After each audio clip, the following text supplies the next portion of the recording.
نستغفره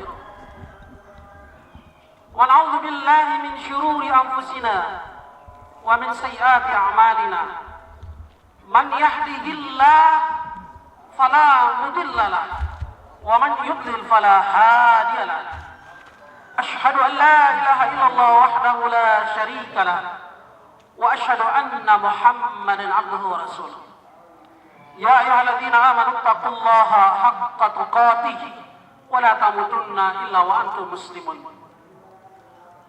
إخوة الإيمان عزني الله وإياكم الله أكبر ولله الحمد. Di pagi hari yang ceria ini tentunya di bawah naungan bentangan biru dan sepuhan matahari pagi kita kembali bersua di tempat ini untuk merayakan kemenangan setelah 30 hari kita menempa diri, dan ini puncaknya kita merayakan kemenangan dengan harapan nilai-nilai baik yang ada di 30 hari sebelumnya kita bawa keluar untuk menghadapi 11 bulan yang akan datang. Maka izinkan saya sebagai khatib mengajak semua peserta ini, marilah kita bersila sebentar. Kita rehatkan dunia dengan hiruk pikuk dan gemerincingnya. Kita duduk mendengarkan khutbah sejenak untuk saling menasehati dalam ketakwaan. Karena sepanjang apapun khutbah yang disampaikan oleh seorang khatib, intinya mengajak untuk bertakwa. Maka saya mengajak semuanya untuk bertakwa dengan nasihat yang pernah disampaikan oleh manusia terbaik sepanjang sejarah, Rasulullah SAW. Nabi mengatakan, ittaqillaha haitsuma kunta. Bertakwalah kalian kepada Allah dimanapun kalian berada. Wa atbi'is sayyi'ata al-hasanah tamhuha. Kerjakanlah kebaikan, kerjakanlah yang ma'ruf. Niscaya kebaikan yang kita lakukan akan menutup maksiat yang pernah kita lakukan. Wa khaliqin nas bi khuluqin hasanin. Dan pergaulah kalian dengan manusia dengan sebaik-baiknya akhlak. Allahu akbar walillahil hamd. Ayolah ikhwah, saya pun menasihati diri saya dan menasihati semua peserta ini dengan satu nasihat yang pernah Nabi sampaikan di hadapan banyak orang seperti ini. Beliau sampaikan dan menawarkan nasihat ini. Nabi mengatakan, man ya'khudhu anni haula'il kalimat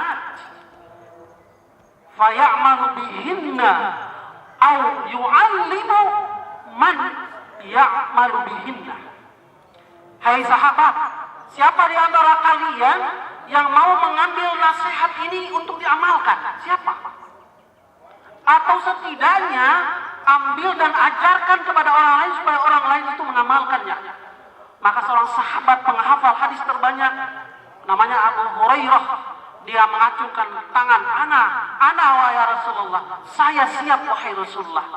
Maka di dalam literatur hadis mereka selalu menyebut nasihat Rasulullah kepada Abu Hurairah. Apa yang pertama disampaikan oleh Rasulullah? Rasulullah mengatakan, ya Abu Hurairah, wahai Abu Hurairah, ittaqil maharim takun a'badan nas.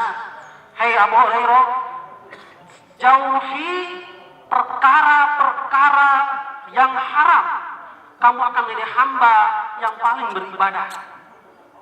Kita tahu ya ikhwatal iman, maksiat itu membuat hati jadi jenuh. Ibadah sangat susah. Fitrah manusia yang menghambakan diri kepada Allah lama-kelamaan akan memudar. Yang tersisa adalah sifat sombong. Yang saya dapatkan semua dari Allah. Saya tidak ibadah kepada Allah tapi hidup saya berkecukupan, fitrah penghambaan dirinya hilang. Maka kata Nabi, ittaqil maharim, jauhi yang haram, jauhi yang maksiat, supaya kamu menjadi hamba yang paling beribadah. Nabi pernah mengingatkan jemaah, la ya'tiyanna ala nas zaman la yubalil mar'u bima akhadhal ma' amin halal amin haram. Nanti datang suatu masa, Allahu a'lam apakah sudah datang di masa kita, satu zaman di mana orang udah nggak peduli lagi yang namanya halal dan haram. Harta yang ia ambil mau halal mau haram ia udah nggak peduli. Apakah sudah masuk ke zaman kita yang ikhwatal iman? Naudzubillahi min dzalik. Itu nasihat yang pertama. Nasihat yang kedua yang disampaikan Rasul kepada Abu Hurairah adalah warda bima qasamallahu laka takun adnan nas. Ikhwatal iman, nasihat yang sangat bagus. Kata Nabi, ridholah dengan apa yang sudah Allah kasih kepadamu. Niscaya kamu akan menjadi manusia yang paling kaya. Ikhwatal iman, rizki yang sudah Allah tetapkan buat kita ini nggak pernah bisa berpindah tangan. Semua manusia bersatu untuk memindahkan rizki yang sudah Allah tetapkan buat kita tidak akan bisa. Apa yang sudah Allah tetapkan buat kita, itulah yang buat kita. Maka Nabi suruh ridho. Maka Nabi bilang, laisal ghina an kathratil arad. Kaya itu bukan banyak duit, kaya itu bukan banyak harta, walakinnal ghina nafs. Tetapi kaya itu adalah kaya hati. Seandainya kaya dihitung berdasarkan harta, maka kita akan tidak bisa. Kita di akhir zaman tidak akan bisa sanggup menandingi Abu Bakar. Kita tidak akan bisa sanggup menandingi Umar. Karena kalau kaya dihitung berdasarkan harta, Nabi mengatakan tidak. Kaya itu adalah kaya hati. Ikhwatal iman, nasihat yang ketiga yang disampaikan oleh Rasulullah kepada Abu Hurairah adalah wa ahsin ila jarika takun mu'minan. Buat baiklah kamu wahai Abu Hurairah terhadap tetanggamu, niscaya kamu menjadi orang yang beriman. Naam, ikhwatal iman, di antara ciri orang iman itu berbuat baik kepada tetangganya. Nabi mengatakan orang bukan seorang muslim namanya, bukan seorang yang mukmin kalau dia tidur dalam keadaan kenyang, tetangganya dalam keadaan lapar. Maka Nabi selalu mengatakan kepada Jibril, selalu mengatakan kepada Nabi, setiap kali ketemu Nabi, nasihat, hei Nabi, hei Muhammad, berbuat baik kepada tetangga. Selalu seperti itu. Maka Nabi mengatakan, mazala yusini Jibril hatta zanantu annahu sayuwarrithuni. Dalam satu riwayat seperti itu. Jibril itu kalau datang selalu aja beri nasihat kepada saya. Hei Muhammad, berbuat baik sama tetangga, berbuat baik sama tetangga. Sampai-sampai aku kira tetangga itu dapat warisan dariku. Allahu Akbar, walillahil hamd. Ikhwatal iman, di antara nasihat Rasulullah kepada Abu Hurairah di nasihat keempat adalah wa ahibbalin nas ma tuhibbu li nafsik takun mu'minan, takun musliman. Sayangilah saudaramu sesama muslim sama seperti kamu sayangi dirimu sendiri. Ikhwatal iman, kita sering dengar ada slogan manusia muslim itu seperti satu tubuh, dan itu adalah hadis. Muslim itu seperti satu tubuh. Kalau ada yang anggota tubuh yang sakit, maka seluruh anggota badannya ikut merasakan sakit. Itulah seorang muslim. Kita merasa sakit ketika saudara-saudara kita di Palestina dibantai. Kita merasa sakit ketika saudara-saudara kita di Sumatera tertimpa musibah. Itulah ciri seorang muslim. Dan itu yang ditanamkan Nabi kepada Abu Hurairah. Ikhwatal iman, nasihat yang kelima yang disampaikan oleh Rasulullah adalah Nabi mengatakan bahwa la tukfir ad-dahk, jangan perbanyak tertawa. Fa inna kathratu dhahiki tumitul qalb. Jangan banyak tertawa, terbahak-bahak. Kenapa? Karena sesungguhnya banyak tertawa, terbahak-bahak menyebabkan hati menjadi mati. Ikhwatal iman, Nabi itu pernah diperlihatkan surga dan neraka kepadanya. Dia mengatakan begitu, uridat alaiyal jannatu wan nar. Saya diperlihatkan surga dan neraka. Lalu Nabi mengatakan, saya belum pernah lihat kebaikan dan keburukan seperti hari ini.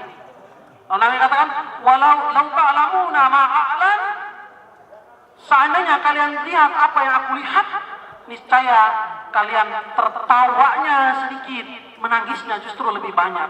Ikhwatal iman, itulah nasihat Nabi kepada Abu Hurairah, bahwa seandainya kita menjauhi hal-hal yang haram. Ada satu kisah yang disampaikan kepada Sufyan Ats-Tsauri. Seorang bertanya kepada Sufyan Ats-Tsauri, "Wahai Sufyan Ats-Tsauri, saya nggak ibadah, saya nggak sholat, saya nggak puasa, tapi Allah kasih saya rezeki yang berlebihan. Di mana azab Allah buat saya?" Maka dia mengatakan, "Apakah kamu merasa berat beribadah?" "Iya, itu azab Allah kepadamu. Berat kamu beribadah." Ikhwatal iman, mudah-mudahan 5 nasihat yang disampaikan oleh Rasulullah kepada Abu Hurairah menjadi pegangan kita di sisa-sisa hari kita menuju Ramadan berikutnya, jika Allah masih mempertemukan kita dengan Ramadan berikutnya. Dan di antara sunnah dalam berkhutbah, wahai jemaah salat Id, Nabi itu selalu beri nasihat khusus kepada kaum perempuan.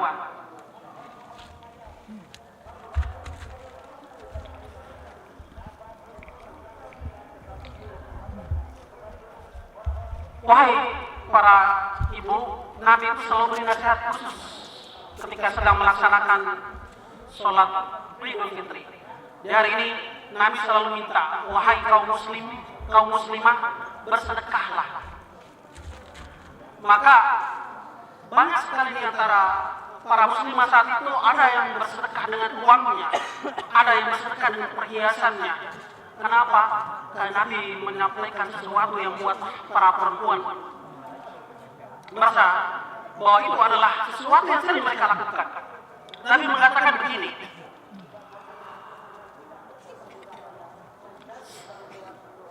saya diperlihatkan surga dan neraka. Lalu saya melihat penghuni terbanyak neraka adalah perempuan. Nabi mengatakan begitu. Saya melihat neraka dan penghuni terbanyak neraka adalah perempuan. Maka di dalam riwayat Ahmad ada seorang perempuan yang bertanya, wahai Nabi, kenapa perempuan banyak penghuni neraka? Apakah tidak sholat? Apakah tidak puasa? Seakan-akan perempuan ini protes. Kok bisa perempuan jadi penghuni terbanyak neraka? Karena apa? Dari rahim perempuan lahir Nabi, lahir orang-orang soleh. Kenapa jadi penghuni terbanyak neraka? Maka Nabi mengatakan, yakfurna. Mereka kufur. Lalu muslimah ini bertanya, apakah mereka kufur kepada Allah? Kata Nabi, enggak. Mereka enggak kufur kepada Allah. Sholat, puasa, zakat, semua ibadah mereka lakukan. Nah, justru mereka yakfurnal ashir. Mereka kufur terhadap suami mereka. Wa yakfurnal ihsan. Dan mereka kufur terhadap kebaikan suami. Apa bentuk kekufuran terhadap suami? Nabi mengatakan, "Lau ahsanta ila ihdahunna dahra." Kalau suami itu bikin kebaikan 355 hari, semua kebaikan semua itu 355 hari. Kalau satu hari suaminya melakukan kesalahan, keluar dari mulut sang istri bahwa kamu gak ada baiknya sama sekali.